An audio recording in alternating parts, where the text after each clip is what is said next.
শিক্ষকতা পেশা যদি আপনি একটা ঢোকেন, না খেয়ে থাকলে ওটা ছাড়তে পারবেন না আপনি। এটা একটা নেশা।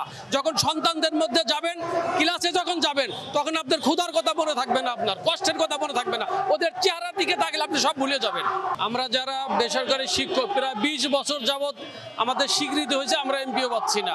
আমরা মানুষের দ্বারা দ্বারা ঘুরতেছি, এই আগের সরকারের কাছে গেছি, বর্তমান সরকারের কাছে শুধু আশ্বাস আর আশ্বাস, আমাদের কোনো বেতন হচ্ছে না। আমরা আমাদের সামাজিক, পারিবারিক, রাজনৈতিক কোনো জীবন আমাদের নাই। আমরা কোনো আত্মীয় স্বজনের বাসা যেতে পারি না, কোথাও আমরা বসতে পারি না। আমাদের সন্তানরা বলে যে তোমার বেতন কই আব্বু? ঈদ আসলে আমাদের একটা পিঠা পার্বণে আমরা ভালো জামা কাপড় একটা জিনিস কিনতে পারি না সন্তানের জন্য। একেবারে মানবতর জীবনযাপন করতেছি আমরা। আমাদের সরকারের কাছে জোর দাবি, আমরা যারা দীর্ঘদিন স্বীকৃতিপ্রাপ্ত সচল শিক্ষা প্রতিষ্ঠান, অবশ্যই অনুমতি বিলম্বে আমাদের এমপিওভুক্তকরণ করতে হবে। এমপিওভুক্ত হলে আমরা সরকারি বেতন, ভাতা, চিকিৎসা ভাতা এগুলো সব পাবো। আর বেসরকারি আমরা কোনো রকম কোনো ভাতা, কোনো সুবিধা আমরা পাচ্ছি না। একেবারে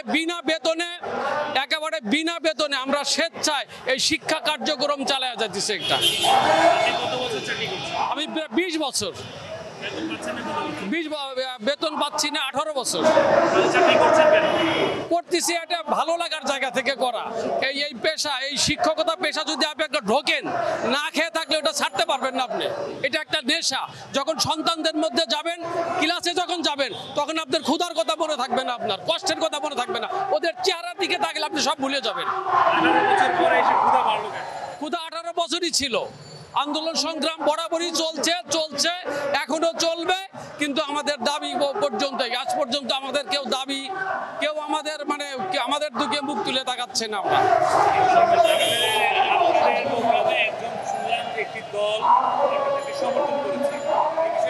আমাদের কোনো দলই ব্যক্তিগতভাবে সমর্থন করে নাই, আমরা সবার সমর্থনই পাচ্ছি। আমরা জানি না সরকার আমাদের জন্য কি করবে, সরকারের হাতে সময় কম। আমরা আশা করছি যে নভেম্বরের মধ্যেই আমাদের এমপিওটা আশা করতেছি।